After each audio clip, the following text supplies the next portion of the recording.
بسم الله الرحمن الرحيم اللهم صل على سيدنا محمد وعلى آل محمد كما صليت على إبراهيم وعلى آل إبراهيم إنك حميد مجيد اللهم بارك على محمد وعلى آل محمد كما باركت على إبراهيم وعلى آل إبراهيم إنك حميد مجيد ربي يسر ولا تؤسر وتمم بالخير وبك نستعين يا فتاح يا فتاح يا فتاح بسم اللہ الرحمن الرحیم۔ آج کا جو ہمارا سبق ہے وہ ہے صحابہ کرام کے حوالے سے، جس میں ہم پڑھ رہے تھے وہ صحابہ کرام جنہوں نے قرآن کے لکھنے کے حوالے سے یا قرآن کی لکھنے سے مراد کتابت وحی، جب وحی نازل ہوتی تھی تو وہ صحابہ کرام نبی علیہ السلام کے حضور نبی علیہ السلام انہیں بلایا کرتے تھے اور صحابہ کرام رضوان اللہ علیہم مجمعین سے وحی لکھواتے تھے۔ اس میں کچھ تھے جن کا قرآن اور حدیث کی علم کی حفاظت اور کتابت میں عظیم نام تھا، یعنی انہوں نے عظیم و شان ذمہ داریاں سر انجام دی علم کی حفاظت اور کتابت میں۔ ان میں جو نام تھے وہ حضرت علی بن ابی طالب کے تھے، حضرت علی بن ابی طالب ہیں، حضرت عبداللہ بن مسعود ہیں، حضرت زید بن ثابت ہیں، حضرت انس بن مالک ہیں، حضرت عبد الرحمن ابو ہریرہ، یعنی حضرت ابو ہریرہ کا نام آپ کو معلوم ہے، حضرت ابو الرحمن عبد الرحمن وہ ہیں، حضرت عبداللہ بن عمر ہیں، حضرت جابر بن عبداللہ ہیں، حضرت عبداللہ بن عمر بن عاص ہیں، حضرت عبداللہ بن عباس ہیں، حضرت سیدہ عائشہ رضی اللہ تعالیٰ عنہ ہیں، اور حضرت برا بن عازب رضی اللہ تعالیٰ عنہ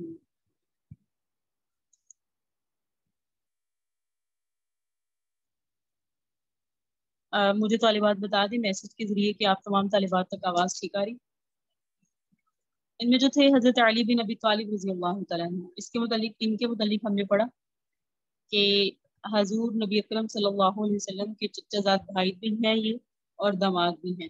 بچپن سے ہی سید دو عالم صلی اللہ علیہ وآلہ وسلم کی کفالت سے مشرف ہوئے اور حضرت علی نبوت کے گھرانے میں ہی پلے بڑھے، اس لیے علوم معارف جو ہیں ان کی گٹی میں تھے۔ رفاقت نبوی کے بنا پر قرآن عزیز کا سننا اور پھر اس کا سمجھنا آپ کو زیادہ نصیب ہوگا۔ حضرت عبداللہ بن مسعود فرماتے ہیں کہ قرآن عزیز کا نزول 7 حرفوں پر ہوا، ہر حرف کا ایک ظاہر ہوتا ہے اور ایک باطن، اور حضرت علی کو اللہ تعالیٰ نے دونوں علوم سے نوازا، یعنی قرآن کے جو علوم ہیں، قرآن کے جو حروف ہیں، ان کا ہم تو ظاہر پڑھتے ہیں لیکن ان کے باطنی مفہوم بہت سارے جو حضرت علی پر ظاہر تھے۔ اسی لیے قرآن و حدیث کی خدمت میں حضرت علی کا نام سر فہرست ہے۔ دوسرے ہیں حضرت عبداللہ بن مسعود۔ حضرت عبداللہ بن مسعود کو بھی براہ راست اللہ کے حبیب صلی اللہ علیہ وسلم نے خود تعلیم دی اور انفرادی طور پہ ان کی تربیت کی۔ بخاری شریف میں روایت ہے کہ حضرت عبداللہ بن مسعود ہی فرماتے ہیں کہ نبی علیہ السلام نے مجھے اس طرح تشہد سکھائی جیسے آپ مجھے قرآن کی سورت سکھایا کرتے تھے، اور اس وقت میری ہتھیلی آپ کی دونوں ہتھیلیوں کے درمیان تھی، جیسے عموماً ہم بچوں کو پکڑتے ہیں، ان کے دونوں ہاتھ پکڑ کے ان سے بات کرتے ہیں نا، ان کی ہتھیلیوں کو اپنی ہتھیلیوں میں لے کر۔ تو نبی علیہ السلام نے جب حضرت عبداللہ بن مسعود رضی اللہ تعالیٰ عنہ کو سکھایا، وہ خود بتانا چاہ رہے ہیں اس کیفیت کو کہ میں اتنا چھوٹا تھا، آقا علیہ السلام مجھے سکھایا کرتے تھے، اور آقا علیہ السلام نے مجھے صرف قرآن نہیں اس کے علاوہ بھی علوم کو جیسے تشہد ہے یہ مجھے بچوں کی طرح پکڑ کے ہاتھ سکھائی۔ ایک حدیث میں ہم بیان کرتے ہیں کہ تشہد سکھاتے وقت نبی علیہ السلام نے حضرت عبداللہ بن مسعود کی ہتھیلی کو اپنی دونوں بابرکت ہتھیلیوں کے درمیان رکھا۔ کس قدر نصیب والے ہیں حضرت عبداللہ بن مسعود رضی اللہ تعالیٰ کی ہتھیلیاں۔ ذالک فضل اللہ یؤتیہ من یشاء، اللہ کا فضل اللہ جسے عطا فرمائے۔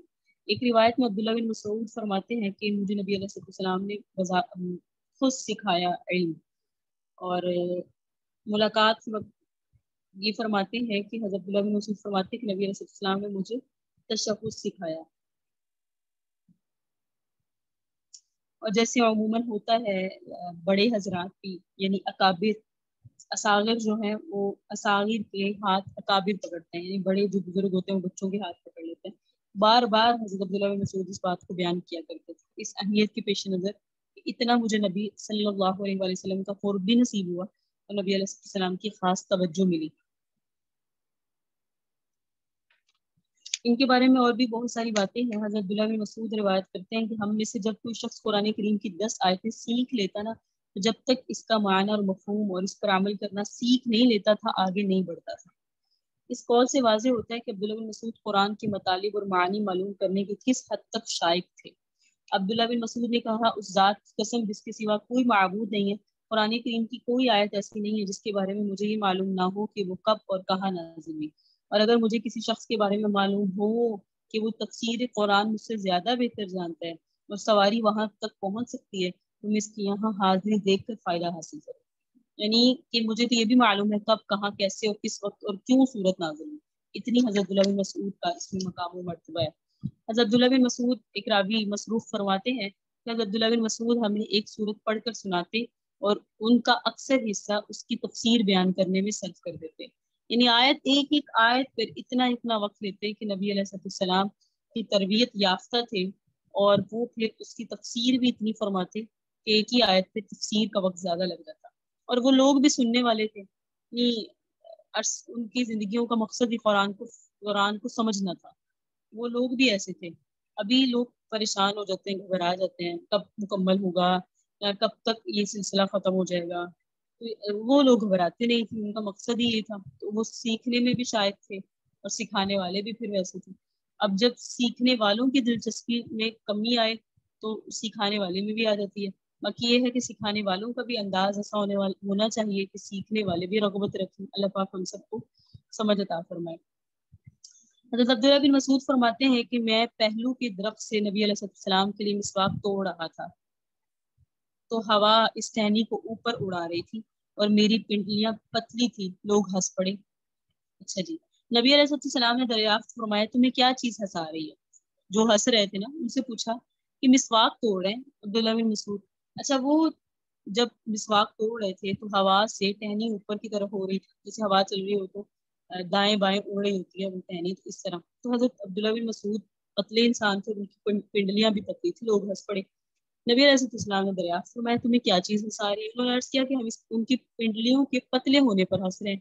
اس پر آقا علیہ آپ رضی اللہ تعالیٰ عنہ کی سگرسنی ثابت ہے کہ وہ کتنے چھوٹے ہوں گے، کیا آپ عہد رسالت میں کم سن اطفال میں شمار ہوتے تھے۔ حضرت عبداللہ بن مسعود فرماتے ہیں ایک رات میں نماز پڑھ رہا تھا، رسول اللہ صلی اللہ علیہ وآلہ وسلم اور حضرت ابوبکر صدیق اور حضرت عمر فاروق پاس سے گزرے، تو رسول اللہ صلی اللہ علیہ وسلم نے فرمایا عبداللہ بن مسعود تم مانگ تمہیں عطا کیا جائے گا، تم مانگو تمہیں عطا کیا جائے گا۔ حضرت عمر فرماتے ہیں پھر میں حضرت عبداللہ بن مسعود کے پاس گیا تو انہوں نے بتایا کہ میری ایک دعا ہے جس میں کبھی بھی ایسا نہیں ہوا کہ ناغا آیا ہو، ہمیشہ میں وہ دعا مانگتا ہوں۔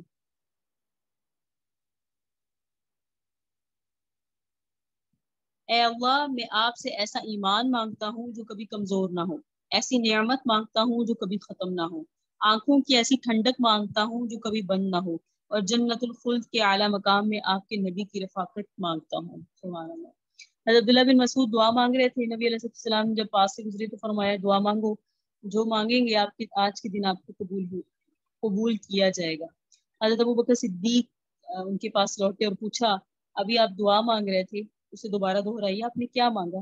تو انہوں نے کہا میں نے اللہ تعالیٰ کی حمد اور بزرگی بیان کی، پھر میں نے کہا لا الہ الا انت وعدک حق ولقاءک حق والجنہ حق والنار حق ورسولک حق وکتابک حق والنبیون حق وحمدک حق۔ اور جو قرآن کو اس تازگی کے ساتھ پڑھنا چاہے جیسے کہ نازل ہوا تو وہ ابن ام عبد کی قراءت کے مطابق پڑھے، یہ نبی علیہ السلام نے فرمایا۔ یعنی جیسا قرآن پڑھنے کا حق ہے، اور جو چاہتا ہے کہ قرآن جیسے نازل ہوا اسی تازگی کے ساتھ وہ پڑھے تو اسے چاہیے کہ وہ عبداللہ بن مسعود کے طریقے کی کاپی کرے۔ عبداللہ بن مسعود رضی اللہ تعالیٰ کے طریقے میں وہی ابتدائی انداز تھا جس برکت اور جس کیفیت کے ساتھ قرآن کا نزول ہوا۔ نبی علیہ السلام نے فرمایا 4 شخصوں سے قرآن پڑھو۔ اس وقت کے جو صحابہ کرام تھے انہیں آقا علیہ السلام نے فرمایا 4 اشخاص ہیں جن سے قرآن پڑھنا سیکھو، عبداللہ بن مسعود سے، ابو حذیفہ کے آزاد کردہ غلام سالم سے، ابی بن کعب سے، اور معاذ بن جبل سے رضی اللہ تعالی عنہ۔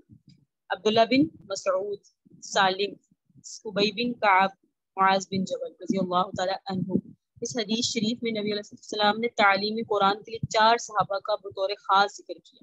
اس سے پتہ چلا کہ اگر کوئی انفرادی طور پر قرآن کسی کو یہ یقین کرے کہ آپ ان سے قرآن پڑھ لیں تو یہ کوئی معیوب عمل نہیں، یا آقا نے خود فرمایا ان 4 سے قرآن سیکھو۔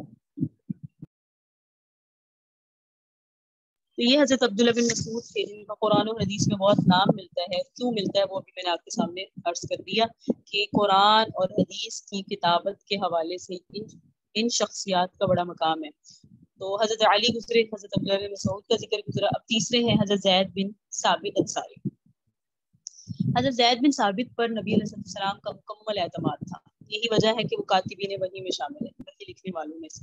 حضرت انس بن مالک سے روایت ہے کہ صحابہ کے امتیازی اور صاف بیان کرتے ہوئے حضرت زید بن ثابت کے بارے میں نبی علیہ السلام نے فرمایا اب افرزکم زید بن ثابت, کہ ان میں سے فرائض کو سب سے زیادہ جاننے والا زید بن ثابت ہے. یعنی زید بن ثابت کی ذمہ دارانہ صلاحیتوں کے پیش نظر سرور کونین صلی اللہ علیہ وسلم نے انہیں کتابت اور حفاظت کے منصب پر بچپن سے ہی فائز کر دیا. ان کی ذہانت کا یہ حال تھا کہ ابھی حضور پاک صلی اللہ علیہ وسلم نے ہجرت بھی نہیں فرمائی تھی کہ انہوں نے 17 سورتیں اس طرح حفظ کر لی, اس کا پڑھنا نبی علیہ السلام کو بھی پسند تھا.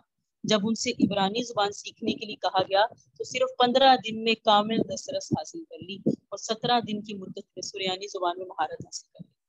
تو یہ عبرانی زبان, یہ جو توراۃ, زبور, انجیل, یہ عبرانی زبانیں عربی میں نہیں تھی, تو یہ زبانیں سیکھنا بھی ضروری تھا. تو نبی علیہ السلام نے جب حضرت زید بن ثابت کو کہا تو کیا مقام اور مرتبہ اور کیا ذہانت ہوگی کہ 15 دن میں انہوں نے سیکھ لیا. حضرت زید بن ثابت کو شعبہ جہاد میں موقع نہیں ملا تو قرآن کی خدمت میں مصروف ہو گئے. ان جہاد میں بہت زیادہ حاضر نہیں ہو سکتے. قرآن سے اس طرح وابستہ ہو گئے کہ حضور نبی علیہ السلام نے ان کو کاتبین وحی میں شامل کر لیا. یہ حضور صلی اللہ علیہ وسلم کے اور نبی علیہ السلام کا ان پر زبردست اعتماد تھا, اور یہ اعتماد کی ہی دلیل ہے کہ آقا نے فرمایا وحی لکھا کریں. ابھی کیسی بات ہے کہ آقا فرما رہے ہیں یہ لکھو اور یہ لوگ حضرات لکھ رہے ہیں, اور آقا کا اعتماد ہے کہ جو میں کہہ رہا ہوں یہ ویسے ہی لکھ رہے ہیں. یہ اعتماد کی ہی دلیل ہے نا. اس کاتبین وحی میں شامل ہونا ایک بہت بڑا اعزاز ہے, ایک بہت بڑی سعادت ہے جو بہت چیدہ صحابہ کرام کو حاصل ہے. ان میں یہ حضرت امیر معاویہ رضی اللہ تعالیٰ عنہ کا بھی بڑا مقام ہے. حضرت امیر معاویہ رضی اللہ تعالیٰ عنہ کاتب وحی تھے. تو ہم بہت سارے صحابہ کرام کا نام لیتے ہیں, جیسے صحابہ کرام, ممتاز صحابہ کرام, لیکن کاتبین وحی بہت چیدہ صحابہ کرام ہیں, بڑے چنے ہوئے. تو ان میں حضرت زید بن ثابت انصاری بھی ہیں. یہ حضور پاک صلی اللہ علیہ وسلم کے لیے صرف وحی کتابت ہی نہیں کیا کرتے تھے, بلکہ نبی علیہ السلام بعض دوسری زبانوں میں خطوط لکھوانے کے لیے بھی بعض یہودیوں سے مدد لیا کرتے تھے. مگر حضور صلی اللہ علیہ وسلم کو یہودیوں پر اعتماد نہیں تھا, لیکن مجبوری تھی. جب حضور پاک صلی اللہ علیہ وسلم کے ارشاد پر انہوں نے وہ زبانیں سیکھی تو یہ ذمہ داری حضرت زید بن ثابت انصاری کے حوالے ہی کر دی گئی. چلیے جی اب آپ ہی کریں. اب ادھر سے ایک سوال ہے کہ جیسے اگر کوئی دیندار یا کوئی عالم یا کوئی دین کا شعور رکھنے والا ہے, دین میں لگا ہوا شخص یا خاتون کوئی اور عمل کرتی ہے دنیاوی, بظاہر جیسے زبانیں سیکھنا یا ایسے کورسز کرنا, تو عموماً اشکال کیا جاتا ہے کہ آپ تو دیندار ہیں, آپ جو کام کر رہے ہیں وہی کافی. دیکھیے یہ نبی علیہ السلام نے بھی کروایا, وقت کی ضرورت ہے اور صحابہ کرام نے کیا ہے. تو وقت کی ضرورت کو پیش نظر رکھتے ہوئے اگر کوئی کرتا ہے اور اس سے اس کا دین کوئی متاثر نہیں ہوتا, اس سے اس کے اعمال متاثر نہیں ہوتے, تو کرنے میں کوئی حرج نہیں ہے. کیونکہ ہم نے بات ایسے لوگوں سے بھی کرنی ہوتی ہے جو عربی دان ہے, ایسے لوگوں سے بھی کرنی ہوتی ہے جن کو صرف انگلش پہ عبور ہے, ایسے لوگوں سے بھی کرنی ہوتی ہے جن کی اردو بہت زبردست ہے. تو سیکھنا چاہیے اور اس کو کوئی معیوب عمل نہیں ہے, لیکن اس کو بنیاد بس نہ بنائے کہ بس یہی میرے لیے سب کچھ ہے. بلکہ آقا علیہ السلام نے زید بن ثابت کو حکمن فرمایا کہ آپ عبرانی زبان سیکھیں, اور آقا کی خدمت, آقا کی ارشاد پر ایسے لبیک کہا کہ 15 دن کے اندر سیکھ کر آقا صلی اللہ علیہ وسلم کی ضرورت کو پورا کر دیا. کہ آقا صلی اللہ علیہ وسلم کو جو یہودیوں سے سیکھنا پڑتا ہے, آقا صلی اللہ علیہ وسلم ان سے لکھواتے ہیں, ان سے مدد لیتے ہیں. نبی علیہ السلام کو اپنے ہی گھر کے یا اپنے ہی مدینہ کے مسلمان صحابی رسول مل گئے اور آقا علیہ السلام نے ان سے لکھوایا. چھوٹی عمر رکھنے والے بچے سے سفارتی نظام کی بنیادی ضرورت خط و کتابت کا کام کروا لینا, یہ نبی علیہ السلام کا ایسا کام ہے جو حکمرانوں کے لیے بھی مشعل رہا ہے کہ نوجوانوں کی صلاحیتوں سے فائدہ کیسے اٹھایا جاتا ہے. زید کی ذاتی دلچسپی اور حضور پاک صلی اللہ علیہ وسلم کی دعا کا نتیجہ تھا کہ صرف 15 دنوں میں یہودی قوم کے ساتھ رابطے کا قانونی راستہ سیکھ لیا, اور پھر ابو بکر اور عمر کے ادوار میں بڑے بڑے معاہدے اسی قلم سے وجود میں آئے. حضرت زید بن ثابت سے ہی لکھوائے جاتے ہیں. قرآن کریم کے ساتھ پیار و محبت کا نتیجہ یہ ملا کہ اللہ تعالیٰ نے ان کے ہاتھوں سے اس وقت بھی قرآن لکھوایا جب وہ نازل ہوتا تھا, اور پھر جمع کیا گیا تو انہی کو منتظم قرار دیا گیا. آپ نے اپنے دوسرے سیمیسٹر میں پڑھا تھا جب ہم نے پڑھا صحابیات کا کردار جمع قرآن میں, اس میں زید بن ثابت انصاری رضی اللہ تعالیٰ عنہ کا بہت بڑا کردار تھا جمع قرآن کے سلسلے میں. یہ حقیقت ہے کہ قرآن مجید اسلام کا اصل اصول ہے اس کے جمع کرنے کا فخر جس مقدس انسان کو جماعت صحابہ کے ساتھ حاصل ہوا وہ حضرت زید بن ثابت انصاری کاتب الوحی ہیں، خطاط قرآن ہیں، علم فرائض پر مہارت کے طفیل فرضی ہیں، اسلامی تعلیمات کے بحر بے کراں ہونے کی وجہ سے انہیں جبر الامہ کہا جاتا ہے، لوگ ان کو اپنا قرآن سنا کر تصحیح کرواتے تھے، اس لیے المقرئ لقب کے حامل ہوئے کہ جن پر پڑھا جاتا تھا۔ ان تمام فضائل میں جمع قرآن ان کی خصوصیت ہے۔ حضرت ابوبکر صدیق نے اس کام کے لیے ان کے ساتھ صحابہ کرام کی جماعت معمور کی جنہیں القضاء کہا جاتا تھا، جن کی تعداد 75 بیان کی جاتی ہے۔ ان میں سے ابی بن کعب نے قرآن مجید کو جو کھجور کی شاخوں اور پتلے پتلے پتھروں پہ لکھا ہوا تھا جمع کیا، حفاظ سے قرآن سنا، وہ خود بھی حافظ قرآن تھے اور نبی علیہ السلام کے عہد میں قرآن پاک جمع کر چکے تھے۔ جب بھی جبرائیل قرآن کریم لے کر آتے تو جن حضرات کو آیت یا سورت لکھنے کے لیے دربار نبوی میں بلایا جاتا، ان میں ایک نام اس چھوٹے بچے صحابی رسول حضرت زید بن ثابت انصاری کا تھا، جس نے قلم و کرتاس سے اس وقت دل لگا لیا تھا جب ابھی اسلام اپنی ابتدائی بہاریں گزار رہا تھا۔ اب اس سے اندازہ لگایا، ہم کہتے ہیں بچے ہیں بڑے ہو کے کریں گے، بچے ہیں، شعور نہیں ہے، لیکن اگر بچپن سے گٹی میں یہ علم ڈال دیا جائے تو پھر وہ آج دیکھیں زید بن ثابت انصاری سے ہمارا کیا تعلق ہے، لیکن خدمت ایسے کر گئے کہ آج اتنے 100 سال گزر جانے کے بعد بھی ہم ان حضرات کا نام پڑھتے ہیں۔ کام ایسا کر جائیں کہ آپ کا نام زندہ رہے، تعلیم، کیونکہ انسان کے کردار کا جو کام ہوتا ہے وہ زندہ رہتا ہے، انسان کا اصل میں کام زندہ رہتا ہے، پھر کام کے ذکر میں نام آ جاتا ہے، نام کی کوئی حیثیت تو نہیں ہے۔ تو ان کا کام ایسا تھا کہ اس کام کی وجہ سے حضرت زید بن ثابت انصاری کا نام زندہ رہا۔ تعلیم قرآن کی وجہ سے نبی علیہ السلام ان کو بڑی اہمیت دیتے تھے۔ غزوہ تبوک میں جھنڈا حضرت عمار کے پاس تھا، ان سے نبی علیہ السلام نے لیا اور حضرت زید کو تھما دیا۔ حضرت عمار نے عرض کیا، اللہ کے رسول، میرے متعلق آپ کو کوئی خبر پہنچی ہے جس کی وجہ سے آپ نے یہ ذمہ داری مجھ سے چھین لی؟ آقا نے فرمایا، زید اکثر اخذ القرآن، زید کو قرآن زیادہ یاد ہے، اس وجہ سے جھنڈے کا اعزاز زید کے ہاتھ میں ہوگا۔ اس سے پتہ چلا جو صاحب قرآن ہوتا ہے، جس کے پاس قرآن کی سمجھ، قرآن کا فہم اور قرآن کا علم زیادہ ہوتا ہے، اس کو سبقت دیتے ہیں، اسے آگے بڑھاتے ہیں، یہ اس کے لیے اعزاز ہوتا ہے۔ ہم حافظ قرآن اگر بچہ ہو تو اس کی کسی سے ملاقات ہی نہیں کراتے۔ مجھے یاد ہے کہ ہماری فیملی میں اگر کوئی کبھی کہیں کوئی شادی بیاہ یا کوئی اس طرح کی بات ہوتی تھی، کوئی فنکشن وغیرہ، کوئی تقریب، تو والد صاحب بلاتے تھے اور اتنے فخر سے تعارف کرواتے تھے کہ مجھے پھر اس وقت لگتا تھا اچھا میں کوئی کام کر رہی ہوں، اچھا حفظ کرنا بہت بڑی بات ہے، بظاہر اس وقت بوجھ لگتا تھا، لیکن بعد میں سمجھے اچھا حفظ کرنا اتنا بڑا اعزاز ہے کہ اتنی والد صاحب کہتے تھے حفظ کر رہی ہیں، اتنے پارے ہو گئے، تو وہ اس کی وجہ اب سمجھ آتی ہے کہ اچھا قرآن سے محبت تھی، اس لیے باقی بھی جو ہے نا وہ ان کی بھی تعلیم حاصل کر رہے تھے وہ، لیکن وہ جو والد صاحب ایسے تعارف کرواتے تھے، اس سے مقصد میری بھی تربیت ہوتی تھی کہ اچھا میں کچھ کر رہی ہوں۔ تو یہاں نبی علیہ السلام کا بھی یہی عمل ہے کہ آقا علیہ السلام نے جھنڈا لے لیا حضرت عمار سے، اور جب حضرت عمار نے پوچھا کہ میری کوئی بات بری لگی یا میری طرف سے کوئی بری خبر پہنچی، آقا نے فرمایا نہیں، کوئی ایسی بات نہیں، لیکن زید اگر آپ کے ساتھ ہیں تو زید حافظ قرآن ہے، قرآن کو زیادہ اپنے ساتھ رکھتے ہیں، قرآن زیادہ یاد ہے، اس لیے اعزاز انہیں حاصل ہے۔ ہم حافظ قرآن ہونا کوئی اتنی بڑے شرف کی بات نہیں سمجھتے۔ بہرحال نبی علیہ السلام کے اعتماد کا نتیجہ یہی تھا کہ جنگ یمامہ کے بعد، جس میں حفاظ کرام کی بڑی تعداد شہید ہو گئی، جب حضرت ابوبکر صدیق اور عمر رضی اللہ تعالیٰ عنہ نے قرآن کریم جمع کرنے کا سوچا تو ان کی نظر انتخاب انہی پر پڑی، حضرت زید بن ثابت پر، اور ان کو بلا کر حضرت ابوبکر صدیق نے فرمایا، تم نوجوان اور سمجھدار آدمی ہو، ہمیں تمہارے بارے میں کوئی اندیشہ نہیں ہے، تم رسول اللہ کے سامنے کتابت وحی کا کام کرتے رہے ہو، لہٰذا تم قرآن کریم کی آیتوں کو تلاش کر کے انہیں جمع کرو گے۔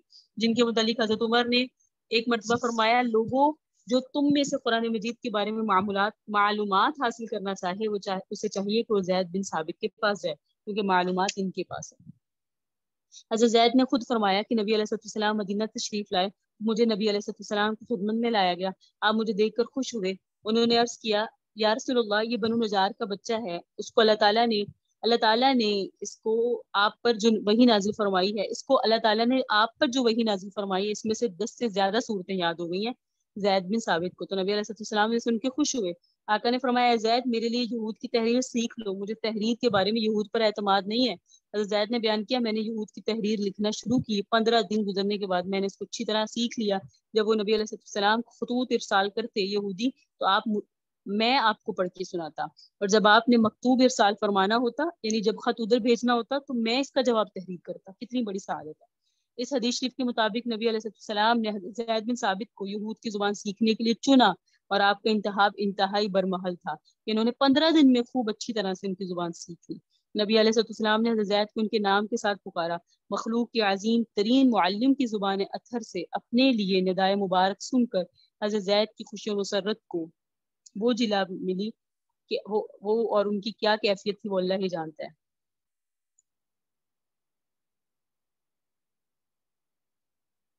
اللہ اکبر۔ حضرت انس بن مالک، تو 3 حضرات کا ذکر گزر گیا، حضرت زید بن ثابت انصاری کا، حضرت عبداللہ بن مسعود کا، حضرت علی رضی اللہ تعالیٰ عنہ کا۔ اب ہے حضرت انس بن مالک رضی اللہ تعالیٰ عنہ۔ حضرت انس بن مالک حضرت انس بن مالک رضی اللہ تعالیٰ عنہ نے بھی خدمت رسول کے ساتھ ساتھ قرآن اور حدیث کی تدوین اور کتابت میں اہم کردار ادا کیا۔ اس کی بنیادی وجہ محبت رسول تھی، اور آپ کی عمر بھی کم ہی تھی اور نبی علیہ السلام کے ساتھ رہا کرتے تھے۔ ایک مرتبہ رسول مکرم صلی اللہ علیہ وآلہ وسلم حضرت ام سلیم کے گھر تشریف فرما ہوئے۔ انہوں نے مؤدبانہ درخواست کی، یا رسول اللہ، میرے لخت جگر انس کے لیے دعا فرماتے رہیں، اور آخر میں ارشاد فرمایا، اللہم اغفر مالہ وولدہ وادخلہ الجنہ، اے مولا کریم اس کو مال زیادہ دے، اس کو اولاد زیادہ دے، اور اس کو جنت میں داخل کر دے۔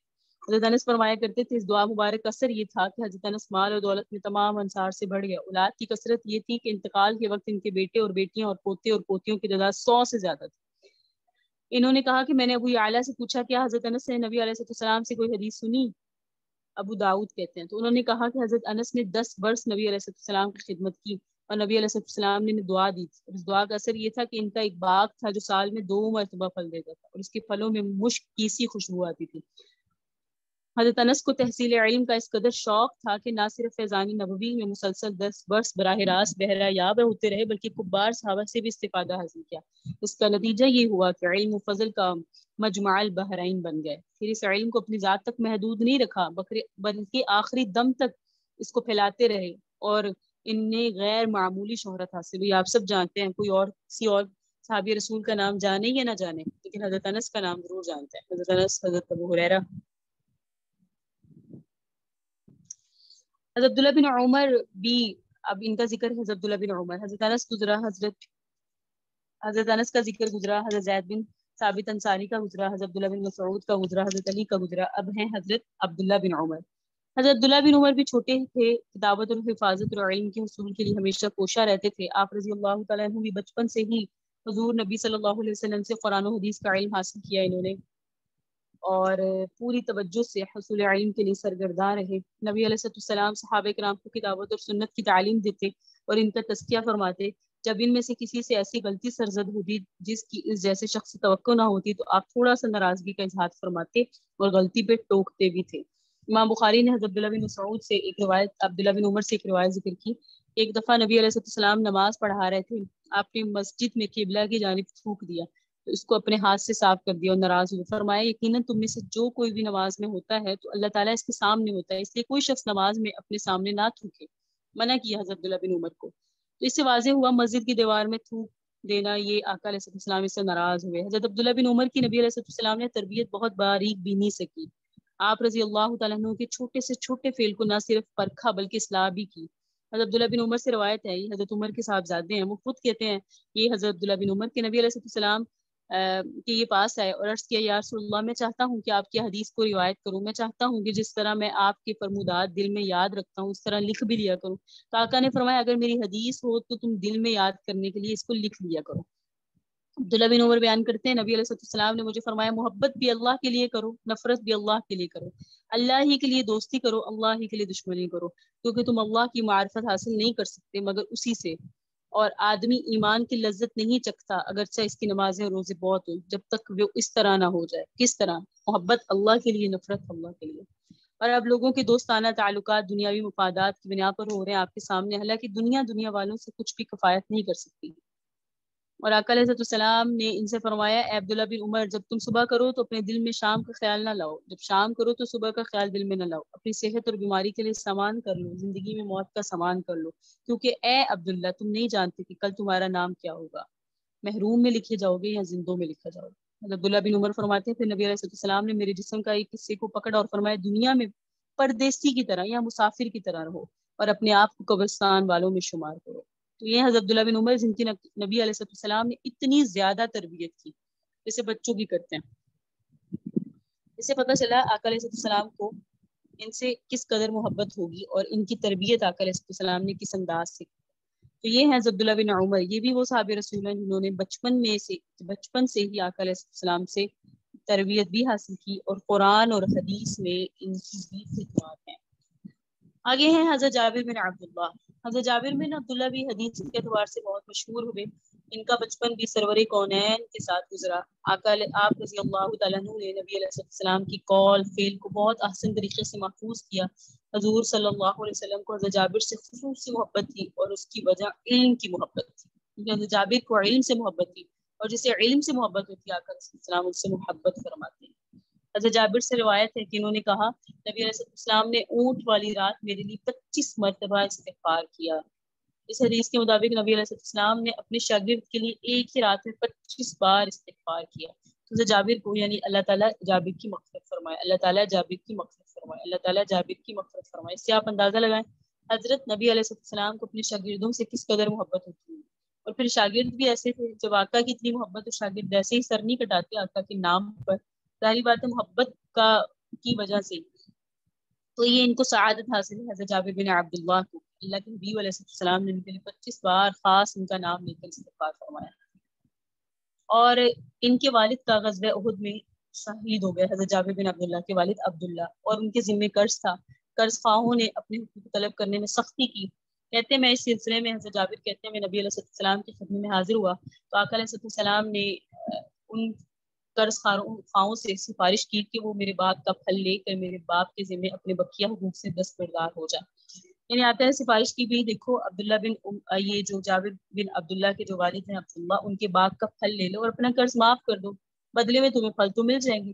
لیکن وہ نہ مانے. تو نبی علیہ السلام نے انہیں میرا باغ نہیں دیا اور فرمایا ہم کل تمہارے ہاں آئیں گے. دوسرے دن صبح کے وقت آقا علیہ السلام ہمارے ہاں تشریف لائے. آقا علیہ السلام نے کھجوروں کے درمیان چکر لگایا اور ان کے پھل میں برکت کی دعا کی. کہتے ہیں میں نے اس باغ کے پھل کو کاٹا اور ان کا قرض ادا کیا اور میرے لیے بھی اس کی کھجوریں بچ گئی, اتنی برکت ہوئی. آج کا ہمارا کوئی بڑا ہو, ہم اپنے گھر کے مسائل اگر ان کے سامنے ذکر کریں تو یہ کہیں گے میرے پاس ٹائم نہیں ہے, میری اپنی زندگی میں بڑی مصروفیات ہیں, آپ کسی اور سے بات کریں. ایسا ہی ہے نا, ہم اپنے جو ماتحت ہوتے ہیں ان کے لیے ہمارے پاس وقت نہیں ہے. اور آقا علیہ السلام کو پوری دنیا میں انقلاب لانے کے لیے چنا گیا تھا. اس کے باوجود آقا اپنے صحابہ کی ان چھوٹے چھوٹے مسائل میں اتنی دلچسپی رکھتے تھے, رغبت رکھتے تھے کہ دیکھیں وہ قرض کے مسائل بیان کریں. آقا علیہ السلام پہلے سفارش کی, سفارش قبول نہیں, آقا باغ میں گئے, چکر لگایا, دعا کی. اور ایک یہاں تو حدیث طویل نہیں ہے, بخاری شریف میں ہے کہ آقا نے بانٹا بھی ان کا قرضہ, یہ لو آگے لے جاؤ, کھجوریں لے جاتے جاؤ. آقا نے اس کو اس طرح تقسیم کیا کہ نبی علیہ السلام نے فرمایا آتے جاؤ اور کھجوریں لے جاتے جاؤ اور اپنے قرض کے مطابق اٹھاتے جاؤ. تو یہ ہے کردار نبی صلی اللہ علیہ وسلم کا. کتنی مصروفیت اور اتنی آقا پر ذمہ داریاں, جس کے باوجود آقا علیہ السلام نے اپنے سے ماتحتوں کے لیے جو آقا صلی اللہ علیہ وسلم سے امیدیں رکھتے تھے ان کے لیے اپنے آپ کو ہمیشہ حاضر رکھا. یہ نہیں کہا کہ میرے پاس وقت نہیں ہے, کسی اور دن آ جاتا. اس حدیث سے یہ بات واضح ہوئی کہ نبی علیہ السلام نے اپنے شاگرد کی مصیبت میں پھنسنے کے وقت دعا بھی کی. اللہ تعالیٰ نے آقا علیہ السلام کی دعا کو بھی قبول کیا اور آپ کے شاگرد کے لیے غیر متوقع آسانی پیدا کر دی. حضرت جابر ان فضلاء صحابہ میں سے ایک ہے جو مدینہ طیبہ میں فتویٰ دیا کرتے تھے اور ان کے فتووں پر پورا اعتماد کیا جاتا تھا. حضرت جابر بن عبداللہ کی ایک خصوصیت خاص آ گئی, مفتی تھے. روایت حدیث کے اعتبار سے جابر عظام کی طبقہ اول میں شمار ہے. ان سے 1540 حدیث اور مرویات کے لحاظ سے حضرت ابو ہریرہ, حضرت عبداللہ بن عباس اور ام المؤمنین سیدہ عائشہ اور عبداللہ بن عمر سے بھی بڑھ کر ہیں. کثیر روایت ہونے کے باوجود حضرت جابر حدیث بیان کرتے وقت پوری احتیاط سے کام لیتے تھے. حالانکہ ان سے بہت ساری روایات ہیں, لیکن انہیں ڈر لگتا تھا میں آقا کی طرف ایسی بات نہ کہہ دوں جو آقا نے اس طرح نہ کہی ہو جس طرح میں کہہ رہا ہوں, تو میں کہیں آقا کی طرف جھوٹ منسوب کرنے والا نہ ہو جاؤں. تو ان کا حدیث میں بڑا مقام ہے. آگے ہیں حضرت عبداللہ بن عمر بن عاص, پیچھے گزرے ہیں نا جو وہ حضرت عبداللہ بن عمر بن خطاب تھے. اب یہ بھی عبداللہ بن ہے لیکن عبداللہ بن عمر ہے, عبداللہ بن عمر نہیں ہے, تھوڑا سا فرق ہے واؤ کا. حضرت عبداللہ بن عمر کو علم کی تلاش جستجو بہت زیادہ تھی. اسی ذوق اور جستجو کی بنا پر جس قدر احادیث نبوی کا ذخیرہ آپ کے پاس تھا, اس کا اندازہ حضرت ابو ہریرہ کے اس فرمان سے ہوتا ہے. حضرت ابو ہریرہ فرماتے ہیں کہ صحابہ کرام میں عبداللہ بن عمر واحد شخص ہیں جن کے پاس خود سے زیادہ احادیث ہیں. وجہ یہ ہے کہ عبداللہ بن عمر احادیث کو لکھتے تھے اور ابو ہریرہ فرماتے ہیں رضی اللہ تعالیٰ عنہ کہ میں لکھتا نہیں تھا. تو ان کے پاس حدیث کا ذخیرہ زیادہ ہے.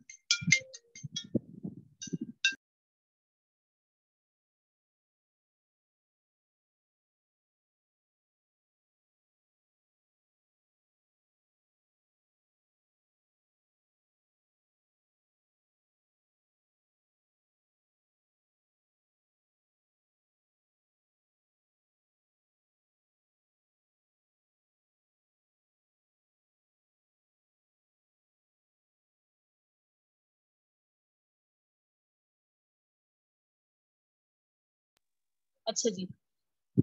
تو یہ جو ہیں وہ احادیث لکھا کرتے تھے، اور باقی حضرت ابو ہریرہ رضی اللہ تعالیٰ عنہ فرماتے ہیں میں لکھتا نہیں تھا، میں صرف دل میں جمع کرتا تھا. اور انہوں نے دل میں جمع کرنے کے ساتھ ساتھ حضور صلی اللہ علیہ وسلم سے حدیثیں لکھنے کی بھی اجازت لے لی تھی.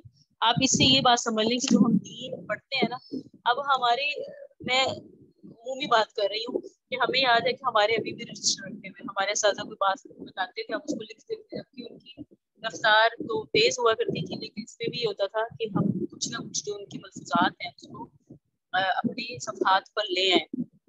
یہ کام پہلے رائج تھا. اب اتنا ڈیجیٹل ہو گیا زمانہ کہ اب تو وہ ہوتا ہے کہ ہر چیز تیار ہو، لیکن جو یہ کام تھا نا جو صحابہ کرام نے کیا، جیسے عبداللہ بن عمر نے ایک لکھ بھی رہے ہیں، دل میں بھی محفوظ کر رہے ہیں، یاد بھی کر رہے ہیں، یہ اسی وجہ سے ممتاز ہو گئے. آپ سب کو حضرت ابو ہریرہ کا نام ملتا ہوگا کہ حضرت ابو ہریرہ صحابی رسول ایسے ہیں جنہوں نے بہت احادیث کی. وہ خود کہہ رہے ہیں مجھ سے زیادہ جاننے والے ہیں عبداللہ بن عمر ہیں، اور ان کے پاس حدیث سے زیادہ ہے. اس کی وجہ کیا ہے کہ عبداللہ بن عمر کی محنت زیادہ ہے، وہ زیادہ لکھا کرتے ہیں، زیادہ نبی علیہ السلام کے اقوال کو بھی محنت کرتے تھے. انہوں نے رسول مکرم صلی اللہ علیہ وسلم کے ارشادات اور ملفوظات کا جو مجموعہ تیار کیا تھا اس کا نام الصادقہ ہے. اگر آپ مصر، بغداد اور ایران وغیرہ ان کی لائبریریز میں دیکھیں تو یہ الصادقہ وہاں ابھی بھی صحیفے موجود ہیں جو حضرت عبداللہ بن عمر کے اپنے ہاتھ سے لکھے ہوئے ہیں. سیدنا عبداللہ بن عمر محبوب کائنات کے اس مجموعے کو کلام کو پڑھ کر سناتے ہیں اور خود کہتے ہیں یہ الصادقہ ہے، اس کا نام الصادقہ.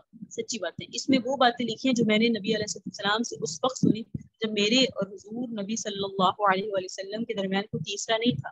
اس لحاظ سے الصادقہ ہے، یہ اولین مجموعہ حدیث ہے. اس کے حوالے سے ان کی اولاد لوگوں کو حدیثیں لکھوایا کرتی تھی. رسول علم کے وقت ان کی بہت کم عمر تھے، یعنی عبداللہ بن عمر کا جو انتقال ہوا 65 برس کی عمر میں ہوا، اور ان کی کل عمر 72 سال تھی. اس لحاظ سے وہ ہجرت کے وقت 7 سال کے تھے. جب نبی علیہ السلام نے مکہ چھوڑا اور آقا علیہ السلام مدینہ تشریف لائے تو ان کی عمر کتنی تھی؟ صرف 7 سال. اور دستگاہ نبوی میں کم سن طالب علم شمار ہوئے. وہ اپنے والد صاحب سے صرف 12 سال چھوٹے تھے. حضرت عبداللہ بن عمر بن عاص نے حدیث کا وہ مجموعہ مرتب کیا جس کا نام آپ نے صحیفہ صادقہ رکھا. آپ بیان کرتے ہیں میں جو کچھ بھی رسول اللہ صلی اللہ علیہ وسلم سے سنتا وہ لکھ لیا کرتا تھا. قریش کے بعض حضرات نے مجھے منع کیا. ان کا کہنا تھا کہ رسول اللہ بشر ہیں، کسی وقت آپ راضی ہوتے ہیں اور کسی وقت ناراض ہوتے ہیں، تم ان کی تمام باتیں کیسے لکھ سکتے ہو؟ چنانچہ میں نے لکھنا بند کیا.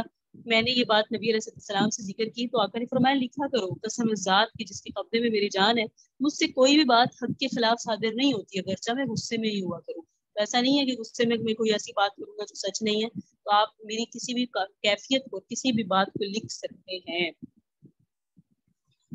حضرت عبداللہ بن عمر نبی علیہ السلام کی حدیث لکھا کرتے تھے، اور اس حدیث میں یہ بھی ہے کہ حضرت ابو ہریرہ نے روایت کیا، وہ فرماتے ہیں صحابہ کرام کی جماعت میں مجھ سے زیادہ کوئی بھی رسول اللہ صلی اللہ علیہ وسلم کی حدیث کا جاننے والا نہیں تھا سوائے عبداللہ بن عمر کی. وہ ہاتھ سے لکھتے تھے اور دل میں محفوظ کرتے تھے. میں صرف دل میں محفوظ کرتا تھا، لکھتا نہیں تھا. عبداللہ بن عمر نے نبی علیہ السلام سے لکھنے کی اجازت طلب کی اور آقا علیہ السلام نے انہیں اجازت دے دی. ایک اور موقع پر عبداللہ بن عمر بن عاص نے فرمایا ہم جب نبی علیہ السلام کے پاس ہوتے تو آقا علیہ السلام فرماتے جاتے میں لکھتا جاتا، آقا فرماتے جاتے میں لکھتا جاتا. نہ صرف وہ خود بلکہ دیگر صحابہ کرام بھی نبی علیہ السلام کی حدیث کو لکھا کرتے تھے. ایک راوی ہے وہ فرماتے ہیں میں نے عبداللہ بن عمر بن عاص کے پاس ایک مجموعہ یعنی یہی الصادقہ دیکھ کر اس کے بارے میں ان سے دریافت کیا تو انہوں نے فرمایا یہ مجموعہ صادقہ ہے. وہ حدیث ہے جو میں نے نبی علیہ السلام سے اس وقت سنی جب میرے اور ان کے درمیان کوئی تیسرا نہیں. حضرت عبداللہ بن عمر بن عاص کا مرتب کردہ مجموعہ احادیث صادقہ تاریخ کتابت التدوین میں جو ہے نا بہت اہمیت کا حامل ہے، عظیم الشان اہمیت.